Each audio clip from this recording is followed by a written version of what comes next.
আজকের খিচুড়ি একদম রেডি হয়ে গেছে। এখানে আমি একটা থালা নিয়েছি, থালাতে পরিবেশন করার জন্য নিয়ে নিচ্ছি।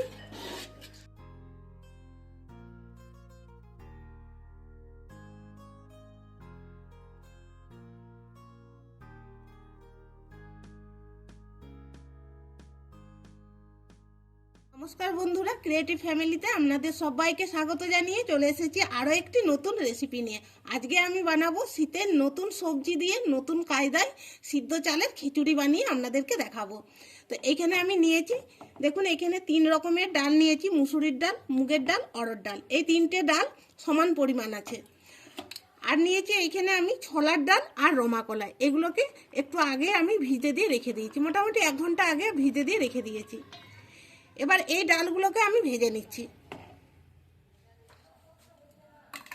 এখানে আমি কড়াই গরম হতে দিয়েছি,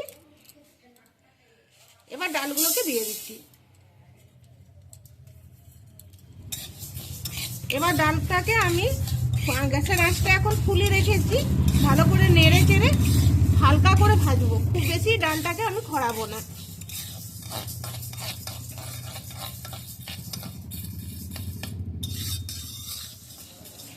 ডালটাকে আমি ভেজে নিয়েছি, আর দেখুন আগের তুলনায় ডালের রঙটা একটু চেঞ্জ হয়েছে। এবার এটাকে আমি নামিয়ে নেব। এবার এদিকে দেখুন এখানে আমি সিদ্ধ চাল নিয়েছি। এই চালটা আমি পরিমাণ মতো করে নিয়েছি, আমাদের পরিমাণ মতো এখানে আমি 500 গ্রাম চাল নিয়েছি। এবার চালের সঙ্গে ডালটাকে আমি ঢেলে দিচ্ছি। এবার আমি খিচুড়িটা বসাবো। এখানে আমি একটা হাঁড়ি নিয়েছি, এই হাঁড়িটাতে করে আমি বানাবো। গরম করতে দিয়েছি হাঁড়িটা। এবার দিয়ে দিচ্ছি অল্প করে সরষের তেল, দিচ্ছি 2টো তেজপাতা, একটা শুকনো লঙ্কা, অল্প জিরে।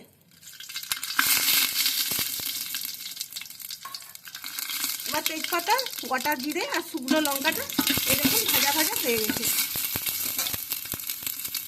এবার দিয়ে দিচ্ছি জল।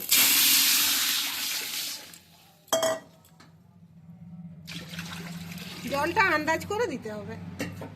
এবার জলটা ভালো করে গরম হয়ে যায়, ততক্ষণে আমি চালটাকে ধুয়ে নিই। চাল আর ডাল দুটো একসঙ্গে ধুয়ে নিচ্ছি।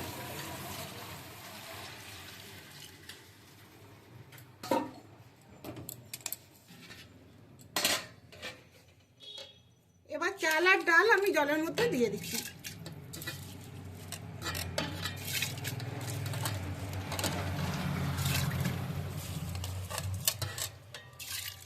এবার এই ডালগুলোকেও দিয়ে দিচ্ছি, রমা আর ছোলা। এবার খিচুড়ির জন্য বেশ কিছু সবজি নিয়েছি মটরশুঁটি, ফুলকপি, বাঁধাকপি, ছোট নতুন আলু, বিনস, গাজর, পেঁপে, আর এখানে নিয়েছি পালং শাক, টমেটো, কাঁচা লঙ্কা। এখান থেকে আমি মটরশুঁটিটা তুলে রাখছি আর ফুলকপিগুলো তুলে রাখছি।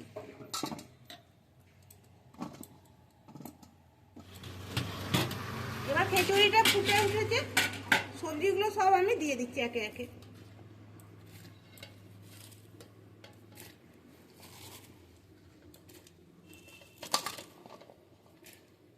এবার আমি নুন দেবো।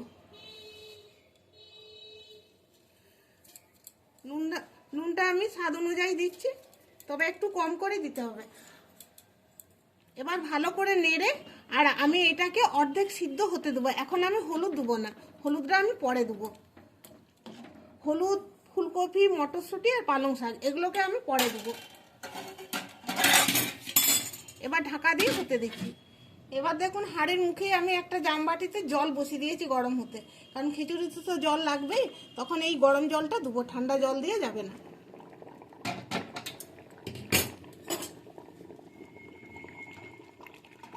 এবার দেখুন চালটা অর্ধেক সিদ্ধ হয়ে গেছে, দেখি মনে হচ্ছে।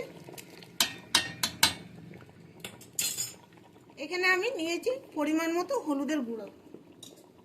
এটাতে অল্প একটু জল দিয়ে আর আমি ভালো করে মিশিয়ে নিচ্ছি, কারণ শুকনো অবস্থাতে যদি হলুদের গুঁড়োটা এতে দিই না, তাহলে ডেলা ডেলা বেঁধে যাবে। সেই জন্য একটু জল দিয়ে গুলে নিতে হবে। এবার হলুদটা দিয়ে দিচ্ছি। এখানে হয়তো আপনারা বলবেন যে হলুদটা আমি কেন পরে দিচ্ছি, হলুদটা পরে দিচ্ছি এই জন্য, হলুদটা পরে দিলে কি হয়, চালটা তাড়াতাড়ি সিদ্ধ হয় আর খিচুড়ির রঙটা খুব সুন্দর থাকে। এইভাবে আমার মা ঠাকুমারা বানাতেন তো, ওইরকমভাবেই আমি বানাচ্ছি। আর এরপরে দেখুন একটু জল লাগবে, কারণ চালটা তো এখনো পুরোপুরি সিদ্ধ হয়নি। এরপরে আমি একটু গরম জল দিয়ে দিচ্ছি, খুব বেশি দেবো না, তবে অল্প একটুই দেবো। এবার জল দিয়ে ভালো করে নেড়ে আরও আমি কিছুক্ষণ হতে দেবো। তার আগে আমি মটরশুঁটিটা দিয়ে দিচ্ছি এতে। মটরশুঁটিটা দিয়ে দিলাম, তবে পালং শাক আর ফুলকপি এখনো বাকি রইল দিতে।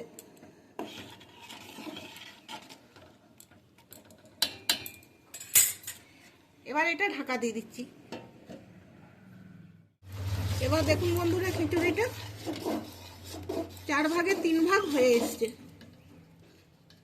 গ্যাসের আঁচটা আমি কমিয়ে দিলাম, কারণ ফুটছে তো হাতে ভাব লাগছে, আর ছবিটা তুলতে অসুবিধা হচ্ছে, খুব ভাপে ঝাপসা হয়ে যাচ্ছে।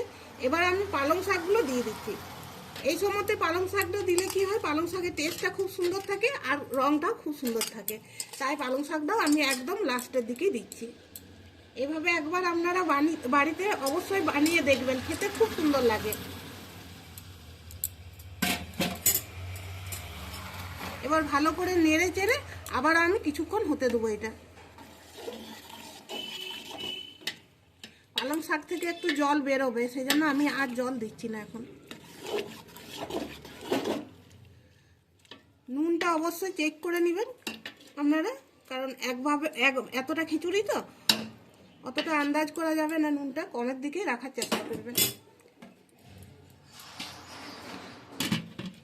এদিকে খিচুড়িটা হোক, আর এদিকে আমি কড়াই বসিয়েছি, দিয়ে দিচ্ছি পরিমাণ মতো সরষের তেল। তেলের মধ্যে দিয়ে দিচ্ছি একটু নুন। এবার দিচ্ছি ফুলকপি। ফুলকপিটা আমি ভেজে নিচ্ছি তেলে। আমি নুনটা এই জন্যই দিলাম যাতে সব ফুলকপিগুলোতে ভালোভাবে নুনটা ঢুকে যায়, আর তা না হলে দেখবেন ফুলকপির উপরে নুনটা দিলে কি হয়, যে একটা ফুলকপিতে বেশি নুন হয়ে যায়, একটাতে কম হয়ে যায়। এবার আমি ঢাকা দিয়ে এটা ভেজে নিচ্ছি। ফুলকপিগুলোকে ভেজে নিয়েছি। এবার আমি দিয়ে দিচ্ছি টমেটো, একটা টমেটো। এবার এখানে আমি বেটে রেখেছি জিরে, ধনে, আদা আর কাঁচা লঙ্কা, এই মশলাটাও দিয়ে দিচ্ছি। দিচ্ছি অল্প একটু হলুদ। এটা আমি খিচুড়ির মশলাটা বানাচ্ছি। এবার ভালো করে নেড়ে চেড়ে আর মশলাটা ভালো করে আমি কষিয়ে নিচ্ছি। জল এখন দেবো না।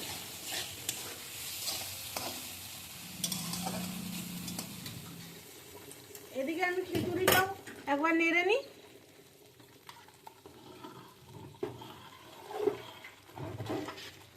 খিচুড়িটা দেখুন হয়ে এসছে।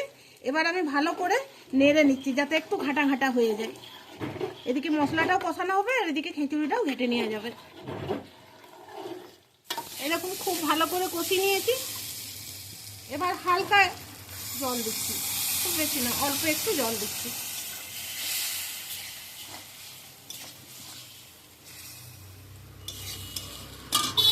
আর একটু দেবো।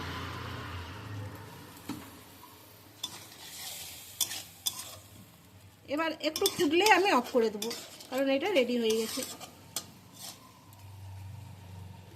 এবার এর মধ্যে আমি দিচ্ছি 2 চামচ চিনি। খিচুড়ির মধ্যে একটু চিনি দিলে দেখবেন একটু মিষ্টি মিষ্টি ভাব আসে, তো খেতে খুব সুন্দর লাগে। তবে আপনারা চাইলে এটা বাদও দিয়ে দিতে পারেন। আমাদের বাড়িতে খিচুড়িতে একটু মিষ্টি দেওয়া পছন্দ করি, সেই জন্য আমি দিলাম।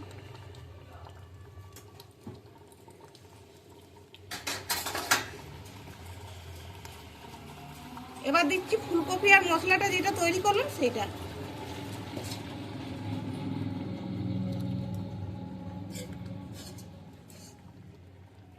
এবার ভালো করে মিশিয়ে নিচ্ছি।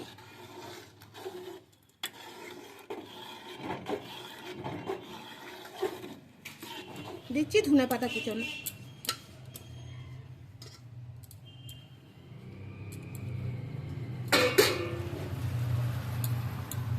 এবার খুব ভালো করে মিশিয়ে নিচ্ছি। বন্ধুরা, আজকের এই খিচুড়ি রেসিপিটি ভালো লাগলে অবশ্যই লাইক শেয়ার কমেন্ট করবেন আর চ্যানেলটিকে সাবস্ক্রাইব করে আমাদেরকে সাপোর্ট করবেন। আর অবশ্যই এভাবে একবার বাড়িতে বানিয়ে খেয়ে দেখবেন, খুব সুন্দর লাগবে খেতে। আজকের খিচুড়ি একদম রেডি হয়ে গেছে। এখানে আমি একটা থালা নিয়েছি, থালাতে পরিবেশন করার জন্য নিয়ে নিচ্ছি। আর বন্ধুরা, সবার সাথে অবশ্যই একটু বেশি করে শেয়ার করে দিবেন। তাহলে বন্ধুরা, দেখা হবে আবার পরের ভিডিওতে নতুন কোনো রেসিপি নিয়ে আপনাদের সামনে হাজির হব। সবাই ভালো থাকবেন, সুস্থ থাকবেন। ধন্যবাদ।